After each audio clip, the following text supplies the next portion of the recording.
Welcome, everybody. Welcome to the Shero Live. I'm Beth Shero. I'm the CEO and co-founder of Shero Commerce. Welcome today. We have a very, very exciting topic. We're going to be talking about the latest trends and what's changing in AI and conversational commerce and how you can use the technology to empower your team and help your customer experience. So we have a couple of guests joining us. We have Gavin McHugh from the Shero team. He's the director of Shopify practice at our team. And we also have a very special guest from Bloomreach, which is very exciting. It's Anabarn Bardelay, and he's the chief product officer at Bloomreach. So it's going to be great to get his insights and kind of dive into what they're seeing on their end, because I think it's such an interesting dynamic of opinions, observations, and how customers are experiencing different things. Bloomreach is more focused on understanding kind of from the client side and their experience like on site, which Anna Barn will get into. But, we also have kind of more of like the experience of like when people are shopping in LLMs like ChatGPT, which Shopify is empowering. So we have so many great topics that we're going to talk about today. And Gavin and I actually are in Toronto today. So it's a bit of a unique experience, a little different today because we are here for the Shopify editions, which is super exciting. So welcome everybody once again. So thank you all for joining.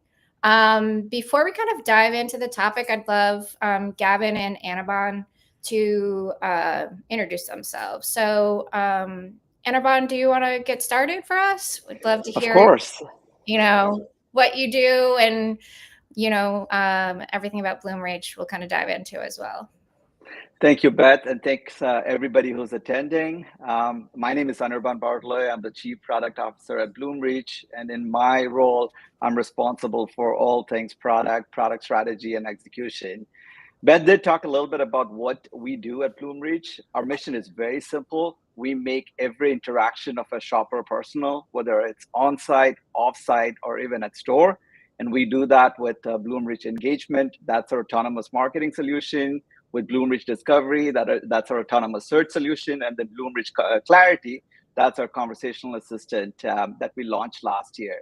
A little bit of background about me. I've been in commerce for a little over a decade at this point of time, and I started the journey by deciding to build a B2C company in travel. And I learned firsthand what practitioners go and do on a day-to-day basis to drive that engagement and drive the business outcomes that they're looking for. So again, really excited to be part of this. Thank you, Beth. I love that. I love that you have that background. Even Gavin Gavin runs his own e-commerce business on the side, and I had my own business back in the day. So it's great when you have those roots of understanding on that side as well. Thank you again for joining us. Gavin, welcome back. For our newbies, why don't you introduce yourself? Hi there, guys. Thanks, Beth. Really great to be here. I'm Gavin McHugh. I am Director of Shopify Practice here at Shero. I work on the solutions side of how we operate and build clients' websites. I also work on the sales side and help work out how that really looks.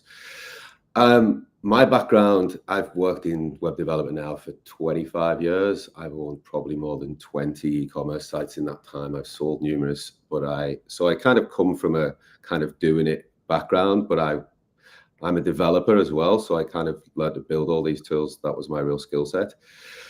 I don't necessarily develop at Shero. I kind of work on solutions and help clients kind of get there, but understanding what that really means on the ground and what that really looks like from a development standpoint allows me to be able to talk about it. And we've got some really, really great things to talk about today. I am kind of a bit of the Shero ambassador around AI, kind of chomping that on the importance that it's going to make, the importance it's going to make in e-com over the next, forever, principally. So that's kind of me. Really great to be here. Awesome. Yeah. Cool. So to kind of like get us started, something interesting that we're seeing, right, is AI. Obviously, it's been a trend for a number of years. Some people may be tired of hearing about it, but I think a lot has changed and it's moving so rapidly. And one of the things that I find quite interesting is how people are using it, because different generations experience technology differently. And even when we're shopping as, a buyer, you expect different things depending on where you are in your life and in your customer journey. So why don't we bring up the slides, just because I think there's some useful information around this, just to kind of highlight some of those trends. So, I think it's easy to say that younger generations easily adopt technology. And like, obviously this isn't everyone. There are outliers. I just posted something about my daughter who hates AI. So anyways, but so like Gen Z, they're really seeing it more as an operating system, which is an interesting thing to think about as we kind of talk about this discussion today. Millennials, like myself, we're using it as life advisor. I think I'm somewhere in between the Gen Z and millennial mindset with this, but just interesting that I could see that for many of the millennials that I know. And Gen Z, it's a search tool. And the baby boomers are, cautious, maybe not using it at all, or just kind of, dipping their toe in.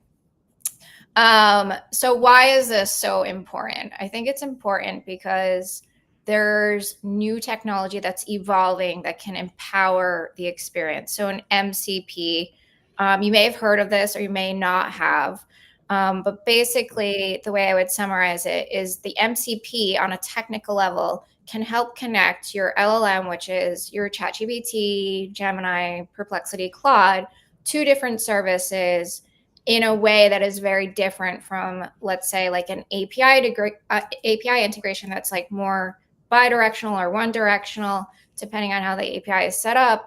It really learns and changes how the LLM can interact with different things, which Gavin's going to get into later on. But I just kind of wanted to talk about what the MCP is, like very simply. Obviously, it can be quite technical, but we're talking high level here. And to kind of help ground us and understand what that looks like. Today, when we go purchase, the user goes to an app or a website, and the data is being pushed, and it's managed by developers, front end and back end, and things are quite siloed. But in the new MCP world, this is creating a very interesting dynamic where things are learning, adapting, and changing in a way that I don't think we could ever imagine this happening. And it's very interesting. And Gavin's got some great examples he's going to share. But I just kind of wanted to show for you all to kind of connect, even if you're not technical, how this is evolving and what it looks like, because it is a very different way of working. And I think we have to shift our mindsets to operate in this new world of technology to really empower it in a positive way. So why, the reason we're talking about this is because I think, going back to the generational difference, when you look at the Gen Zers, they see it as an operating system, right? So like when we experience something in that way, it's very different. It's very conversational. We're using different tools in different ways. And it's like you're learning together and getting what you need out of the system in a different way than we are today when we just go to Google and search something.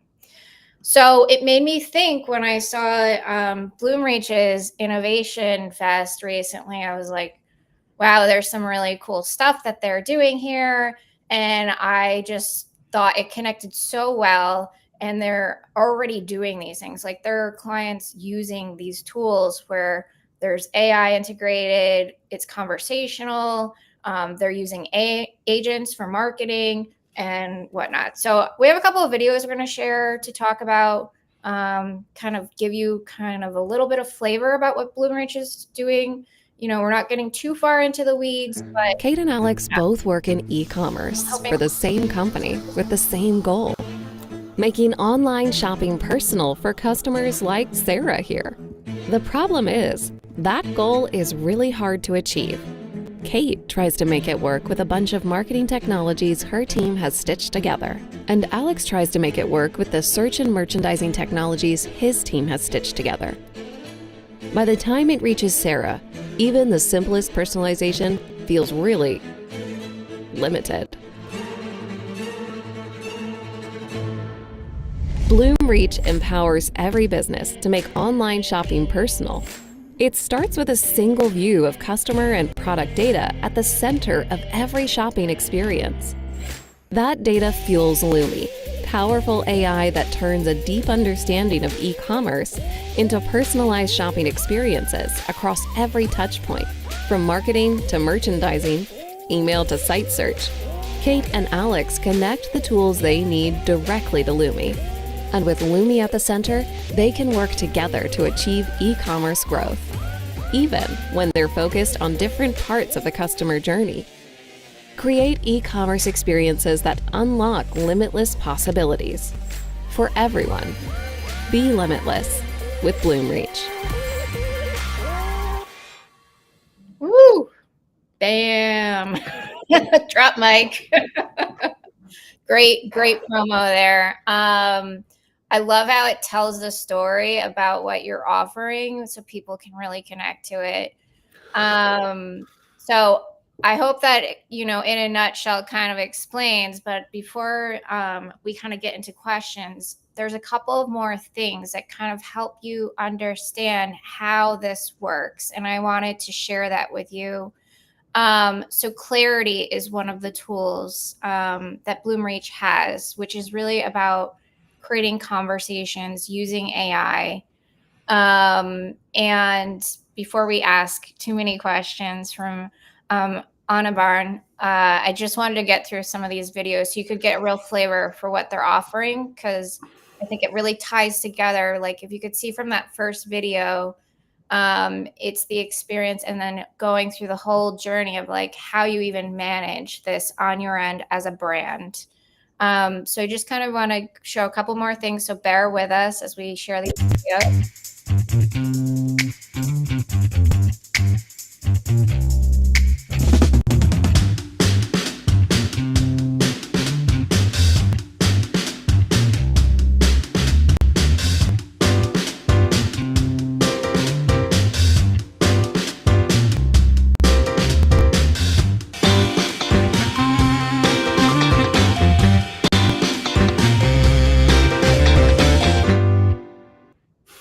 So clarity is really helping create that conversation between the customer and what they want to purchase, which is so brilliant. Many years ago, I gave a conversation on conversational commerce before it really became a thing. And I love that, the Bloomreach team is combining that, because now I think that's not like something that's unique in this AI world. It's a must. So kudos to the Bloomreach team for putting that in there. And I'm assuming, Annabon, you had something to do with that.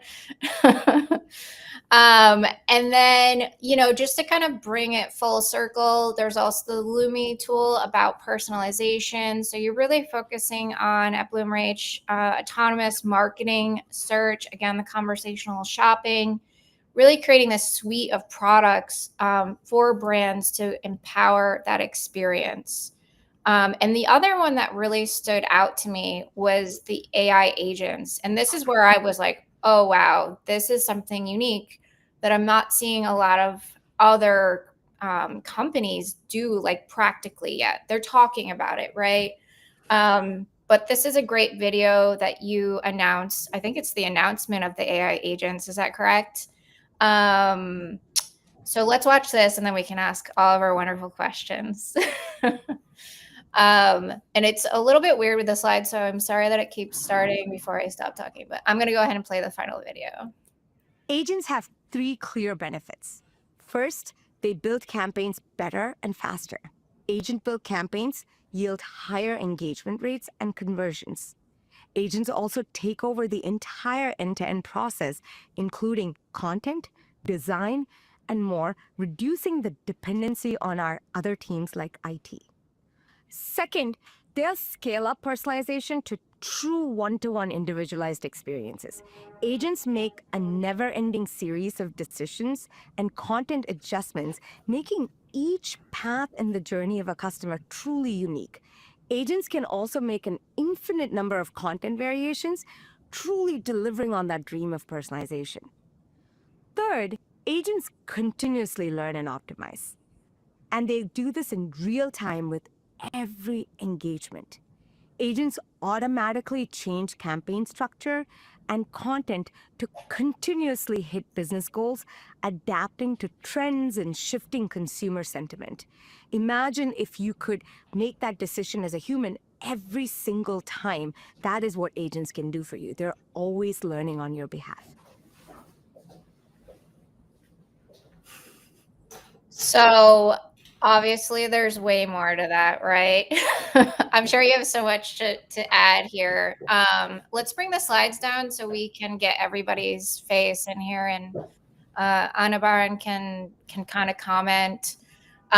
Where, so many great things that you guys are doing to empower brands. When you hear about success stories at Bloomreach, what makes you feel most proudest, or like what do you see people getting the most value out of? Let's start there. Sure, Beth. And maybe a little bit of history lesson. And you kind of Yes. touched upon this, that we're all sick of AI at this point of time. And of course, like you go to a trade show and like pretty much like every billboard out there is about AI and Gen AI and LLMs. But the history of Bloomreach is that from day one, the company was founded and grounded on AI. That's how we started with the first product. That's what the search product was. So that's a little bit of history lesson. But of course, LLMs, and now you see the newer technologies out there completely transforming what is possible out there. So to answer your question more directly, you talked about Conversational. And Conversational, the product Clarity, we launched it middle of last year with our early access customers, and we were one of the first ones to put it out there.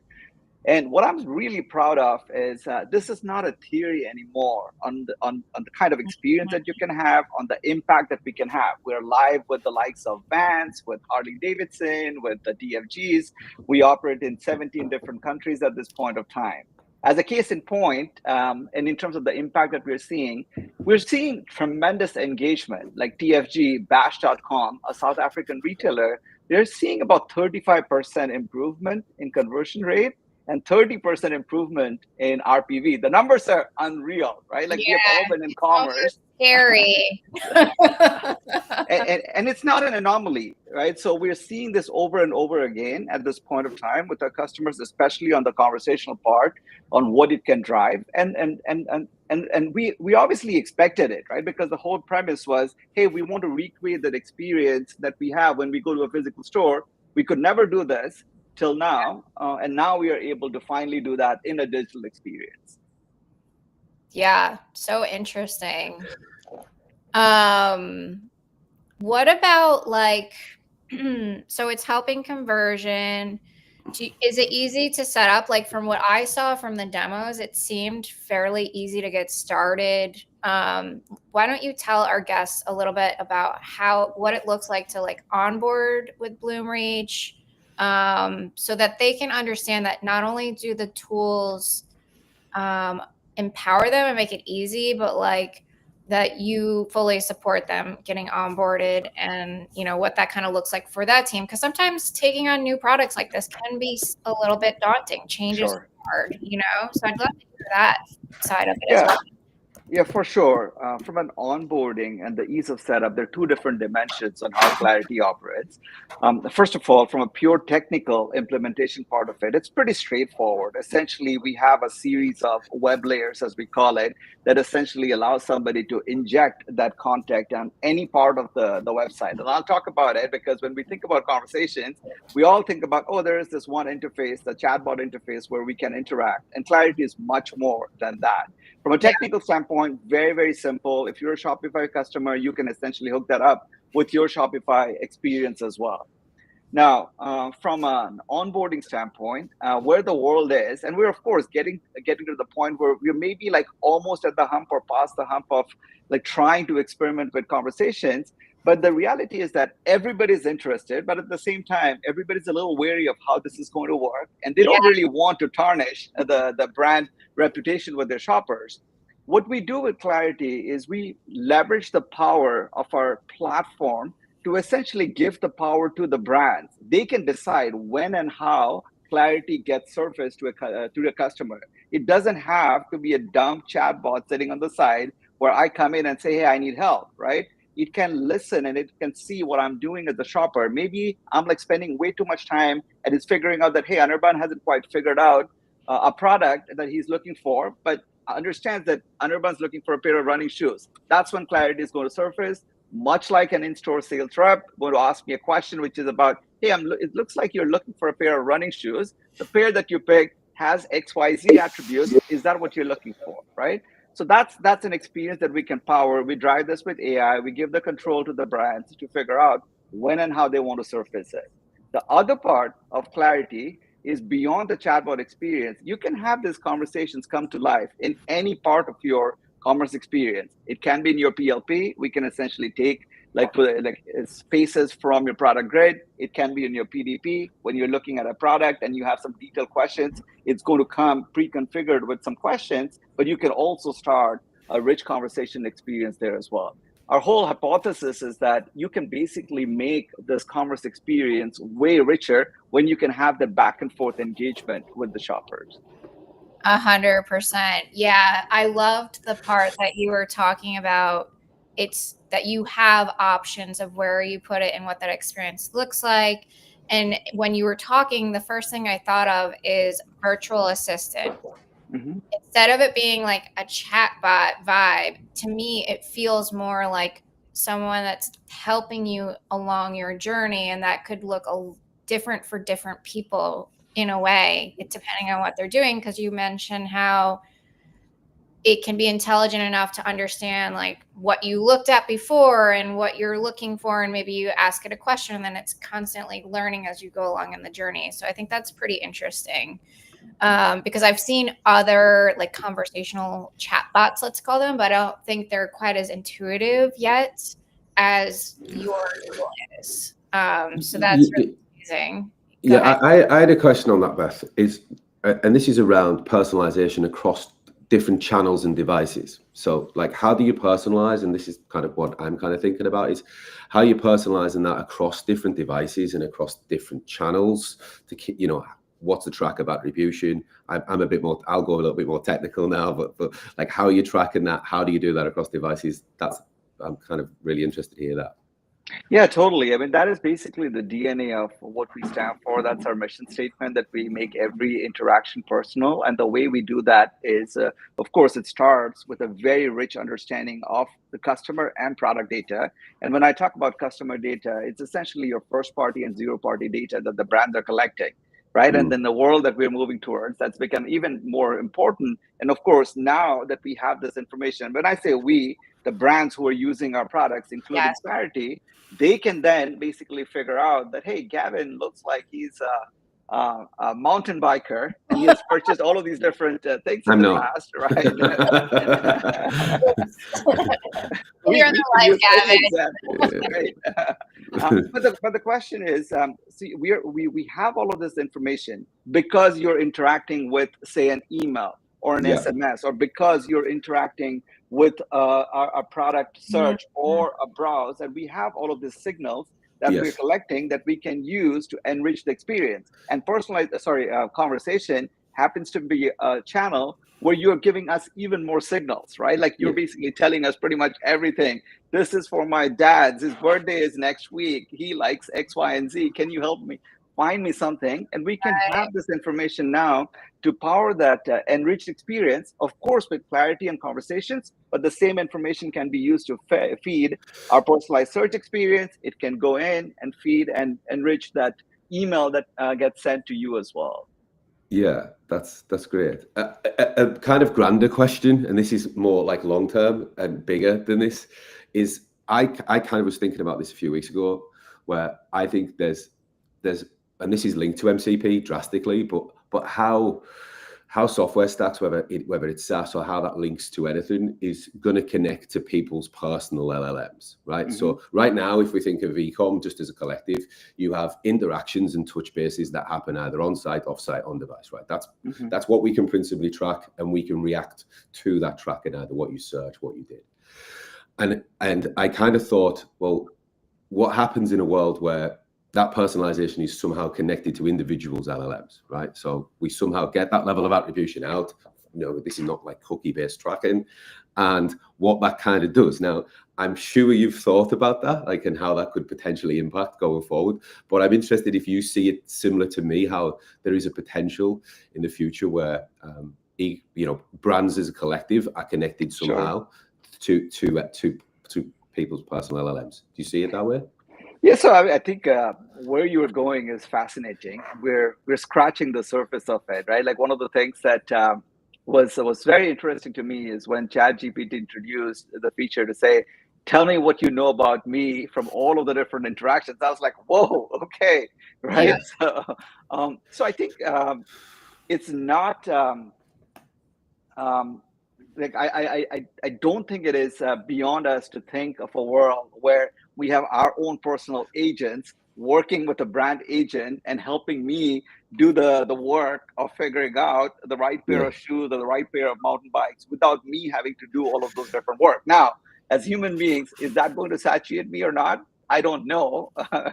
Like, there's a different dimension on the emotional side of what we do as humans. But from a technology standpoint, can that be done? Absolutely, it can be done, because you have your personal LLMs who know everything about you from all of those different interactions that you have built. And there you can essentially use that and use that information to almost create your like LLM or AI avatar that can go in and do the work on your behalf. That's smart. That's Well, smart. exactly. And I think from there's obviously concerns, there's privacy concerns, there's a whole host of things that need to get there before we're there.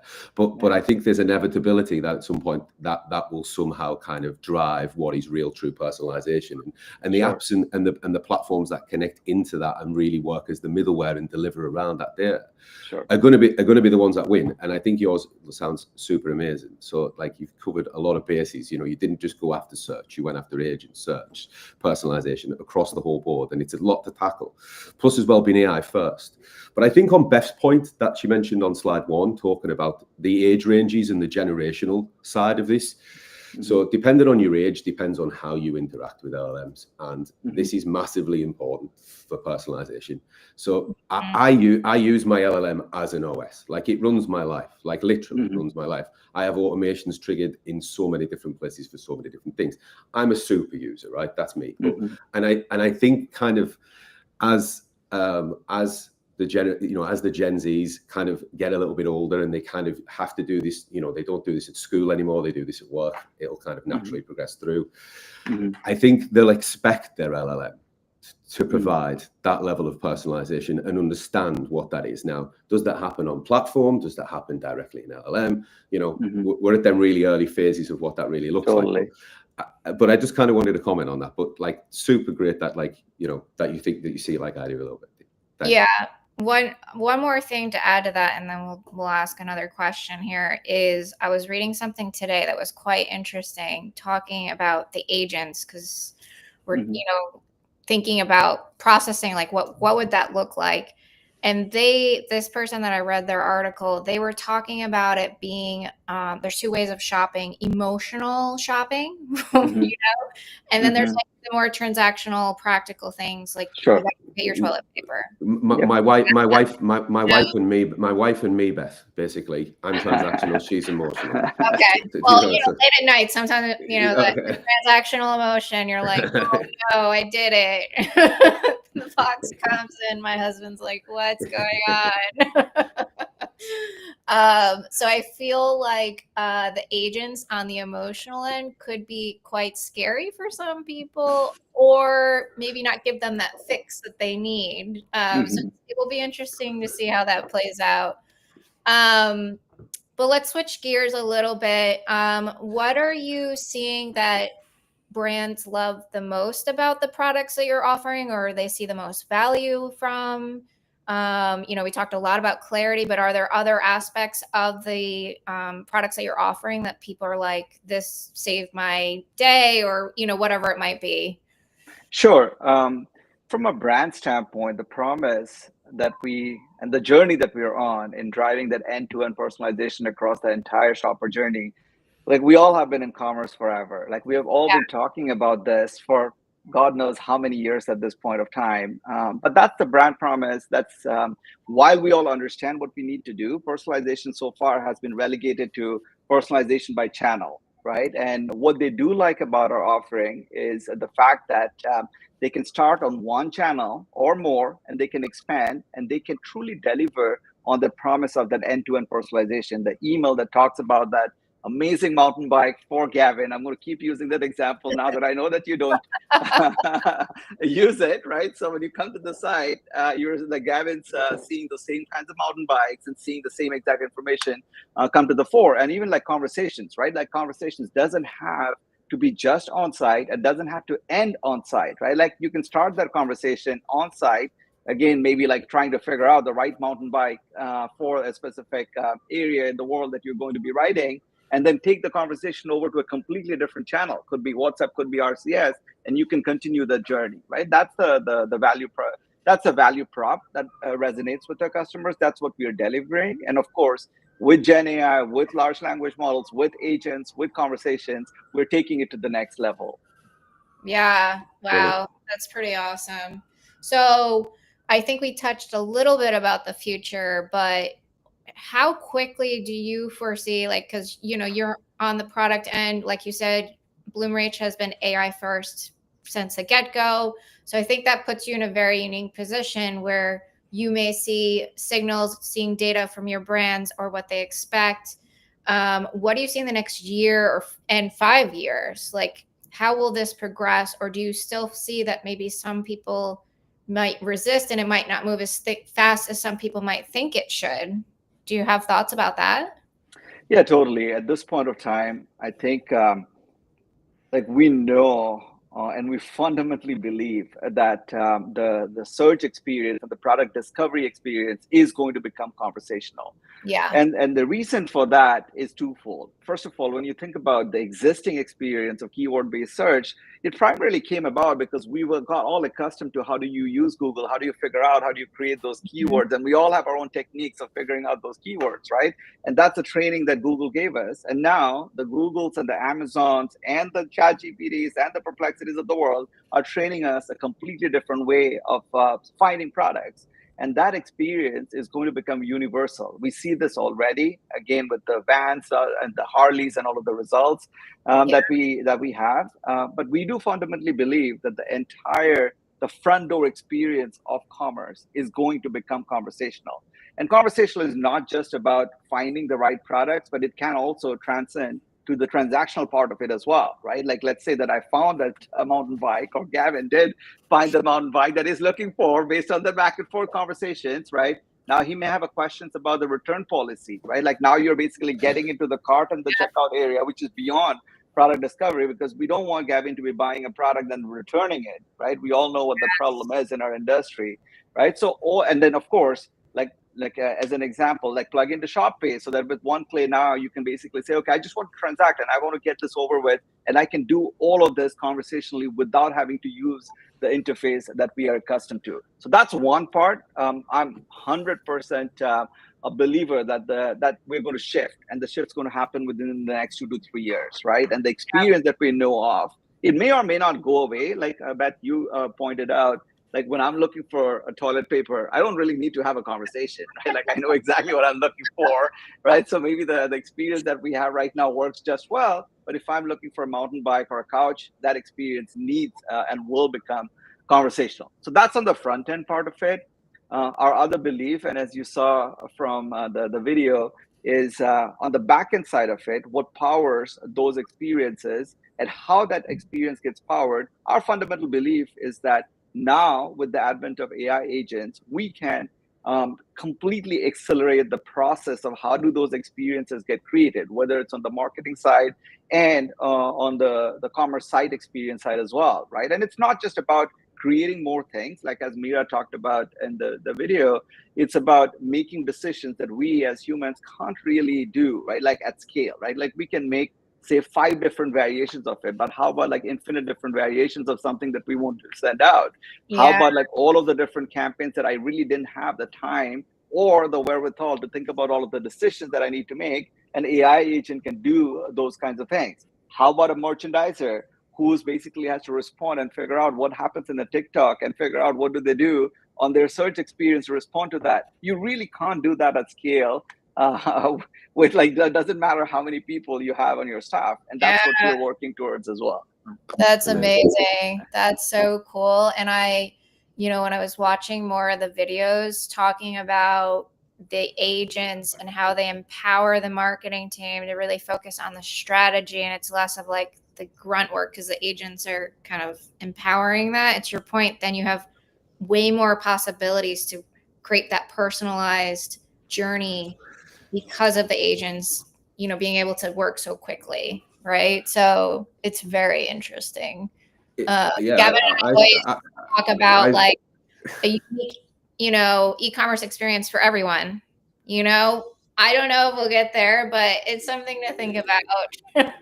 yeah, like for me, just thinking over this, to think that the conversation in traditional ways of selling, whether that's you served an ad on a platform, Google, Meta, doesn't really matter, or you sent an email, or you search something and you click a site, and you generally served an advertisement. But around the conversational piece, it can almost become your friend and allows different avenues where it's not, this is not officially me selling you anything. I'm just asking how you are, right? But at each point, you're trying to learn and extract more information really around the user and what it really is that they're looking for, whilst feeding that personalization through. And I think it is really fascinating of like the potential of what that really could lead to. Especially with the agents kind of running around, and it doesn't have to necessarily live on an LLM or even a website. It could live through WhatsApp, Telegram. It can exist in other places, notifications, custom apps. So I think you're onto something really, really great here. You know what I mean? It sounds amazing. I'll throw out an interesting stat that made me chuckle. We did a recent survey, and in the survey, one of the questions we asked was, how likely are you going to trust an AI to give you fashion advice over a friend? And 46% of respondents said that they are more likely to trust an AI system to give them fashion advice than ask a friend about it. I was like, that's interesting. Wow, I'm surprised. Like, that's a very interesting stat. And as it knows more about, as it learns more about that individual, that percentage will grow more. Sure. It'll know more about the things that I actually like, as opposed to potentially what my friend thinks I actually Totally. like. And yeah, like I think that's an interesting stat. With that as a person, you don't want to offend anyone. Like you might not have good style to begin with. There's so many things. Right. Yeah, it can be a little bit brutal as well, like AI, because it's a little bit to the point. It's depending on what's asked, it can be a little bit to the point, and it kind of doesn't, it doesn't have that emotional side yet. But I think as that kind of dips into the algos, then I think that'll work really well. So before we switch gears, Anirban, I'd love to, hear any final thoughts from you. I know you're busy. I want to make sure, you get to give all your input here before we talk about the Shopify side of this, so you can go about your day. But any final remarks you want to leave our guests with, or things they should check out? Love to hear any final remarks from you. Yeah, I think the key thing is we're all interested in AI as brands, as agencies, and the technology that we have at our disposal, and what we are building at Bloomreach. We call it consequential AI. We do a lot of deep thinking and figuring out what do we build, and of course we put it through the paces with our early access customers and whatnot to make sure that they really deliver the value that we are building. And the outcomes that we want to achieve with them. So do check us out. We are fundamentally changing the game with marketing automation, using AI agents, as the video talked about. We have real business results with conversational shopping, and I don't think anybody else in the market has some of the proof points at this point, or with conversations as we have at this point of time. And then, of course, with our search product, we have completely revamped it. We have a Gen AI core that takes into account and it takes advantage of a lot of the benefits that LLMs provide on many aspects in the backend side of relevance and ranking with our product discovery solution as well. So do take a look at it. And we're a partner of Shopify. We have tons of customers who use Shopify along with Bloomreach. So looking forward to working with many of you. And just to note, though, you integrate with any platform, right? That's correct. Yeah, Yep. so don't even worry. We have plenty of other Yes. on other platforms, but thank you for Thank plugging. you. Yeah. Okay, well, we really appreciate you joining. Gavin and I have a couple of things to talk about for the Shopify event that we're here for, but your insights were super valuable, and I hope everybody that joined can learn more about Bloomreach if you're interested, and reach out to the Bloomreach team, or I'm sure they can find you on LinkedIn if they want to ask questions, Anirban, and really appreciate your time again. Thank you for having me. Yeah, absolutely. Thank you. All right. So great having his perspective. Just a different viewpoint, I think, is helpful. And, you and I get so hyped up sometimes. I think it's good to have someone kind of Yeah. back to earth. Yeah, like I think they thought like BDI first. I think such a massive killer thing to be thinking about. You're not kind of pivoting your product into something and adding the AI features. It's kind of built with that in mind from the ground up. Yeah, the things are still moving and how it's actually going to look and interact, but they sound like they're going to kill it anyway. And it looks like a really great product. Yeah, absolutely. Okay, so in that same kind of vein and topic, so we touched on it a little bit in the beginning about the MCPs, because we still have some folks hanging out here that want to learn more about that and what that means in the Shopify world, because I think it has similar things to think about as we dive into the topic. So if we can just bring up the slides, we have a couple of things with AI agents, more detail about the MCP. And again, we are here at the Shopify event, so it's like great that they released the summer editions. I'm sure everybody's heard so much about them. But let's kind of dive into the agents. And they also have Sidekick. So what would you like to comment on here? Because I think, I'm kind of calling out that, in the standard e-com experience, it's like a very flat search filter, you do your thing. But with AI agents, they're really understanding, just like we talked a little bit with how Bloomreach does it. They're learning about you and what you're doing and what you're asking about to help you with the process. So it's like just really flipping the whole thing on its head, right? I mean, I don't know. Yeah, exactly. From a Shopify perspective, it's interesting that, we had Bloomreach. It's like more marketing, search, discovery, conversational, but now we see Shopify is bringing this in and like the master that ads. So I don't know. Is there anything else you want to add to that? Yeah, of course. So like, it's a great point. This is all kind of intrinsically linked, really. And the idea is that you, in the past, you'd have a site which has data, products, collections, has data. And we search that product data and we try to add context, whether it's similar words or non-similar words to those data. Now we can connect that data through MCP to LLMs.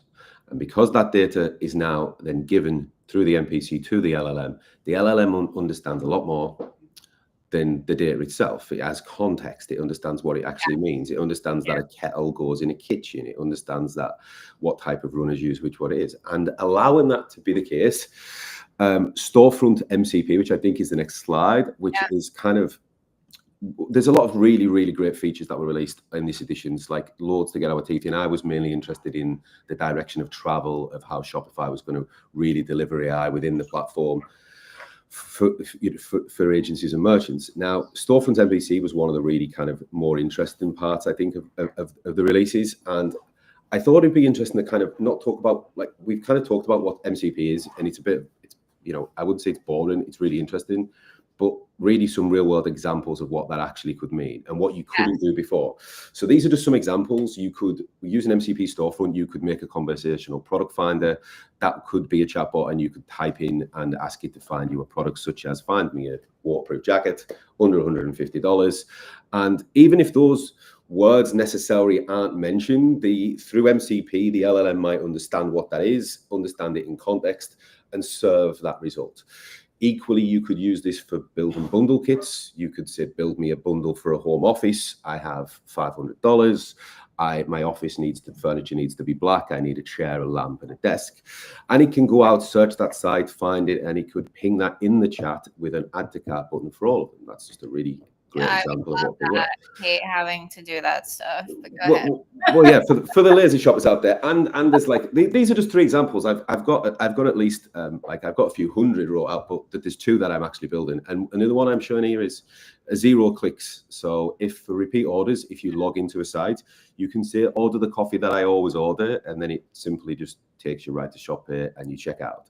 Now, in the past, this would have been extremely difficult. You would have needed an app. You potentially not even possible. You certainly couldn't really run it through any LLM.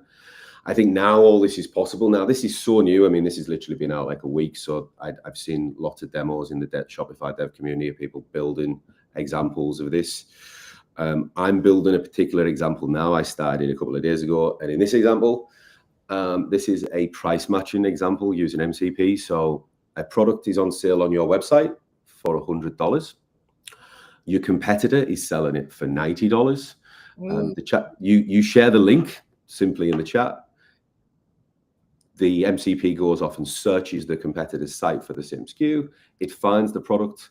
It automatically lowers the price lower than the product that is on your competitor's site and adds an add to cart button right there, right within MCP itself. So these are the types of things that are now going to be possible directly in MCP because of that connection, really without any third-party apps. I mean, there's kind of a bit of a connection there, and this level of automation on a third party. Well, and it's also like a good way to like try things a little bit, right? And test. Exactly. Because, to your point, there are a lot of great providers out there. Like we just had pricing on. They are amazing at helping you understand your pricing and where you can still make a profit, right? Yes. So I don't think it's like something, I think there's a case in point for like trying things and seeing what you can build out of the box with these tools, and then where gets to a point where you need something more advanced that you would bring in a third party, right? Exactly. Yeah, these third party tools are thinking of a lot of these things as an entire entity. I think certainly if brands were looking, or merchants were looking to kind of dip their toe and see if this type of thing could work, MCP built by your developers could definitely be the way to go. We're not quite there yet on like fully robust enterprise level systems, but like this is the first step, I feel, to this could personalize storefronts directly, like change items on the site link to what it was. I mentioned earlier on the call about in a hypothetical world, if there's a connection directly to individuals' LLMs, then that opens up an entire world where websites could be entirely personalized. I don't mean like the product shown. I mean the banners, the text is literally. I know, like my mind goes 100 miles a minute when we. It goes 100 miles. The language, language is a real time. Like, it gets a bit crazy.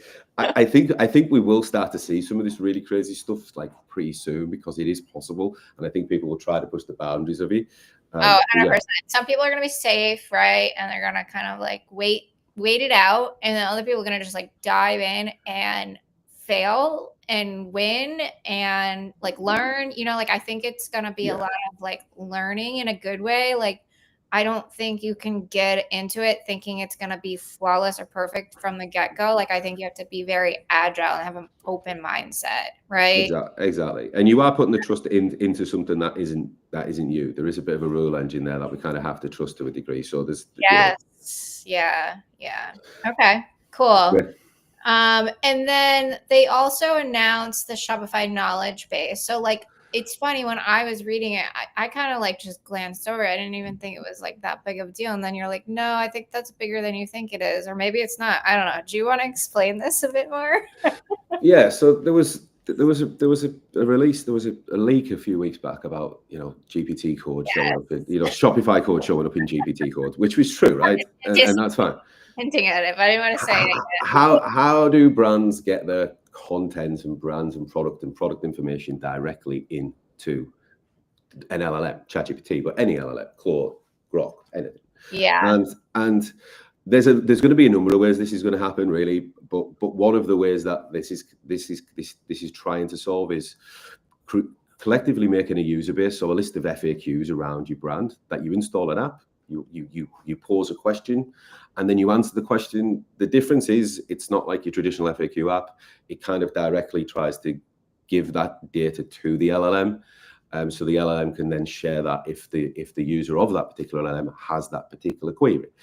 I think we're going to see some interesting use cases on how this is used, because is this directly going to be used for FAQs? Are people going to try to inject products, different types of data, try to get additional marketing copy? Yeah, because when I read it, I didn't really even understand it was that piece that, was released or leaked, I should say, which I know got a lot of people fired up about, like, how can you be found on ChatGPT, for example, and just the whole change in how we have to think about how we provide our content, our brand reputation, so that the LLMs can find you in an appropriate way. It's quite a challenge, that I think brands are trying to tackle, but it's evolving so quickly. So this, in my mind, is kind of like starting to scratch that surface of what needs to happen. Right. It's not really exactly. I think it's way bigger than that as well. I think product data is becoming king really now. I think how useful your information is on your site is going to be absolutely killer.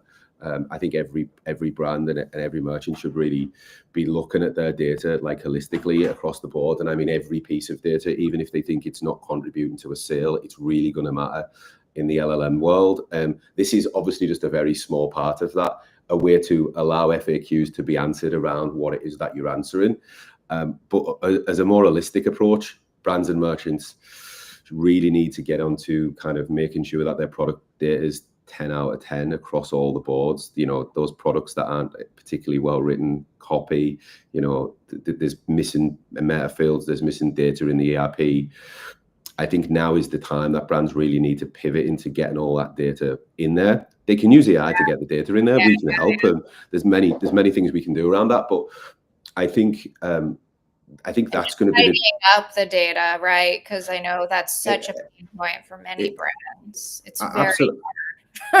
Absolutely. I mean, it's going to be the differentiator, I think, as opposed to it's going to be a differentiator between the brands that are doing better than other brands. I obviously the standard metrics are going to still count. How the site works, UI, UX, price is still going to work. But I think the biggest differentiator in the LLM world compared to the Google search world is 100% data-based. It's based off your data, your product data, your customer data, what we're tracking, why it's there. As enrich your data as much as you possibly can. Yeah. And I mean, we didn't plan for this, but Google did announce how they're changing how people can shop, right? So there's just all these mini little nuggets being dropped across the web, and everyone's like, whoa, here's another. And everyone's trying to be like, I suppose that all these Google announced it on platform as well. It won't be far before ChatGPT, Claude probably do the same thing. I think OpenAI has their own device they're developing, right? Yeah, there's it's moving, but the real key part is what people can do is really get your product data shining, and not salesy, real information, info. In the past when people would write product data, they would sell. It would become almost like QVC, right? It'd be sell the product and kind of push its feature and its benefits and push the problem that product solves, right? Why do you need this product? And I think that's really what we really need to be leading in with brand copy, specifically around products, because who knows how that data is then going to be used by the AIs. They scrape your site, they come out, they check out what's there. They need new thing. Yeah, it's a whole new thing. They need context, and the brands and the merchants can give that context. Now they don't need to wait until it's a thing. Too, obviously video will still be really important because people love video. So I'm assuming the AI agents would, search watch the video. That. I'm wondering if voice, recordings, would be a thing as well. I'm just thinking as the conversational proceeds and we're using more voice stuff, like might be Yeah. interesting to see how brands can use voice to create and tell people about the product or just video. I don't know. Like, Well, 11 Labs, like Right. we tested out 11 Labs a couple of months back, the dev team and I, and it basically operates like a RAG. You give it a full knowledge base, and then you can have a full-on conversation. So it works as that bridge between your content on your website, what's actually really in the real world, i.e. the LLM's training data, and then what you're asking it. And you literally load a browser up, you click a button, you can have a chat, and it works brilliantly. So yeah, conversation is going to be pretty huge. But again, I think it is all based off product data. You'll have a better conversation with your website if your website has better product data. Like there's no, because like, so all these are all nice, but which website's going to give the best conversation? Well, the one that really has the most enriched product data. It highlights all features that potentially some of the other brands haven't talked about. And depending on brand type, you see like this, particularly in like the sports niche, there's a lot of like web copy that's just copied from like the manufacturer. They'll pick up trainers and they bring it up and put it on their site. And that in the past, that's fine because someone's looking for the same pair of, you know, sneakers that they want to buy from the same site. They don't mind if they read the same copy. They know what sneakers they want. Now would be the go ahead. Now would be the time to enrich your data to be completely different than the other one, because then you'll bring more value to the LLM, hence to the search, to the conversational search, to in order to, you know, enhance your chances of getting the save all of your competitor. You know, if you've all got the same product data. Totally. Yeah. And two things to add there. Okay. We are helping some customers do this by looking at their competitors' data, the manufacturing, their insights, and using AI to generate that, as well as pricing. So that's something interesting that we're doing, and helping customers look at their SEO for LLMs to find them. And Jana Braswell said something interesting that ties to what you're talking about with the product data here in this conversation.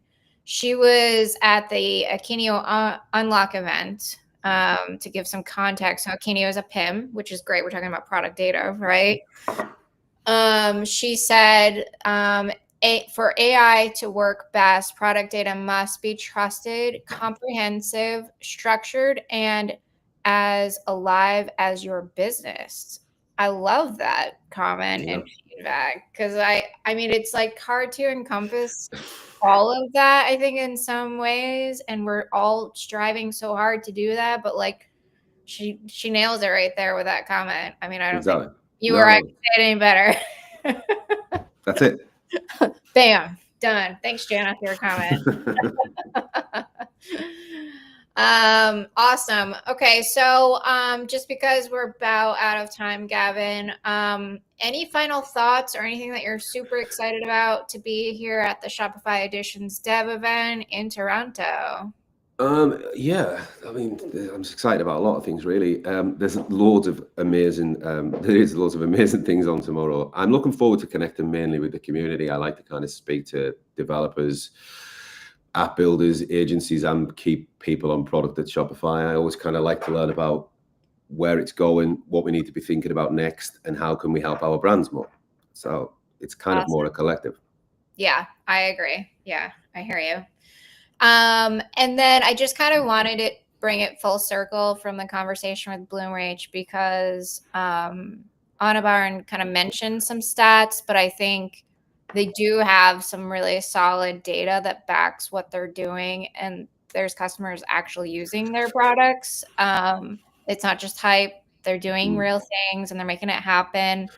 So, you know, I think you even pulled this stat, like pretty interesting to see these numbers. And I think in the beginning of the year, I had a live where we talked about conversion rate and how it's very sad and unfortunate how we've just accepted 2% conversion rate as an industry norm. And I think this whole conversation flips that on its head, right? Like, gone are those days where we're just, okay, bare minimum, we're just going to do 2%. Like, we know we can do better, and we are doing better with tools like this. So it's super cool. It is. And then just one more final number from them. So early access customers noted an average 9% increase in conversion rate and 20% increase in average order value. Brilliant. Wow. So the retail group TFG driving a 35.2% higher conversion rate during Black Friday. I mean, pretty impressive. Yeah, very impressive. Okay, so we can bring in the slides. I think we have one more comment that I just saw come in, and I don't know if there's any others that I'm not seeing, but it says, "Hi, Beth. I'm building a Shopify product and would love to get your opinion and advice on it. Would you be open to connect?" Oh, okay, never mind. It's someone connecting. Trying to sell me something. Yes, I am here at Shopify, so you can come find me, I guess. Let's connect. DM me. I know we've spent so much time, and you and I could talk hours about this topic, but really appreciate everybody hanging in and joining us. There's so much to learn about what's going on, what's changing, and just staying up with the latest trends and being optimistic, open, and curious, I think is the way I would leave it for everybody, because we all are learning and just trying things, and the technology is letting us do things we never thought we could before. So be brave out there and try things, because that's how you're going to get new results and new experiences for your customers. And I don't think we should live in fear. We just need to be smart, Agreed. I don't know. Anything else, Gavin, to wrap it up? No, I think you pretty much nailed it. Okay. Well, great. We're going to go enjoy our day in Toronto. Thank you, Gavin, for joining me. It's been great. We had Bloomreach here, so couldn't be a better live. I appreciate everybody joining here today. And if you're at the Shopify Editions event here, Gavin and I will be about. So come find us. And that's a wrap. So that's it. I'm Beth Shero. Always be learning. Have a great day.